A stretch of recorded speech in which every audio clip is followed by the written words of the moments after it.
Dahulu bumi ini, sebelum Allah Subhanahu wa ta'ala berikan kepada manusia, bumi ini dihuni jin. Semua bangsa jin itu menghuni bumi. Tetapi karena tabiat jin itu lebih banyak yang jahat dibandingkan yang baik, lebih banyak yang tidak saleh dibandingkan yang saleh, lebih banyak membangkang kepada Allah dibandingkan taat kepada Allah, sehingga kehidupan mereka tidak sebagaimana kehidupan manusia. Kerusakan mereka lebih banyak dibandingkan memperbaikinya, sehingga banyak tumpah darah di antara mereka, banyak berperang, rebutan kekuasaan, dan begitu seterusnya.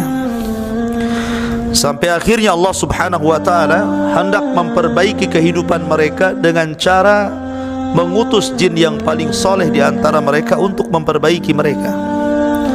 Karena tidak ada nabi dan rasul dari kalangan jin.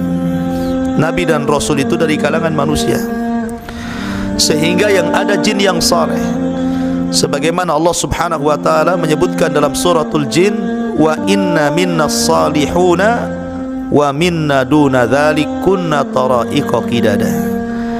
Di antara kami jin itu ada yang saleh, tetapi ada juga jin yang tidak saleh. Kami ini bertingkat-tingkat, kata jin.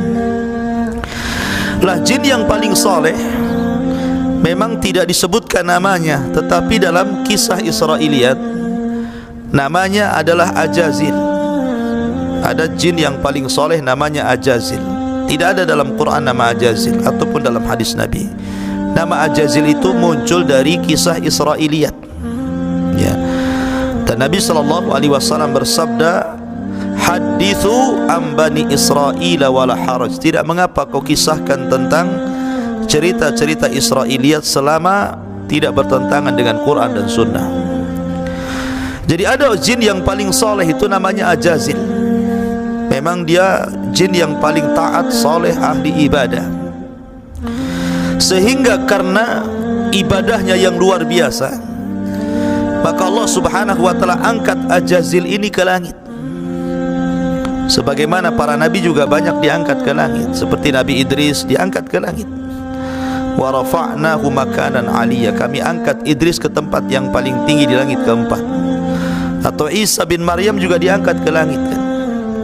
Maka Azazil pun diangkat ke langit, kemudian diberikan tempat di langit di alam para malaikat.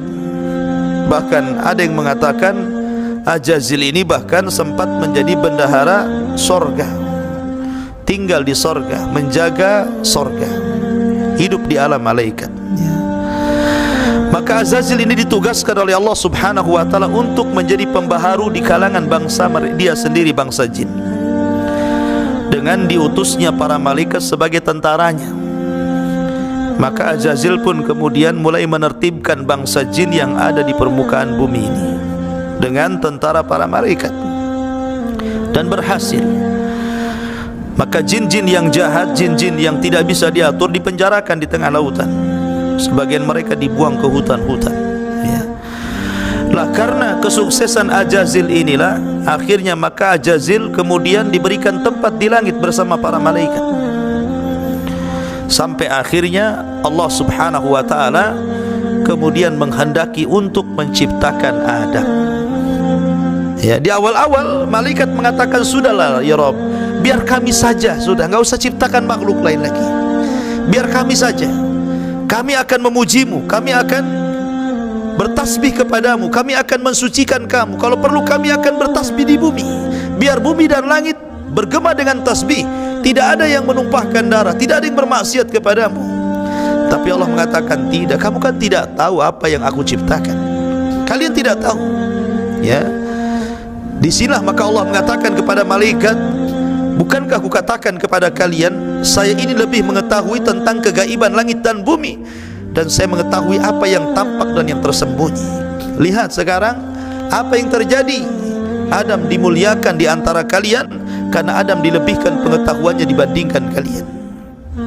Dari sinilah ketika Adam alaihi salatu wassalam betul-betul dianugerahi ilmu yang dengan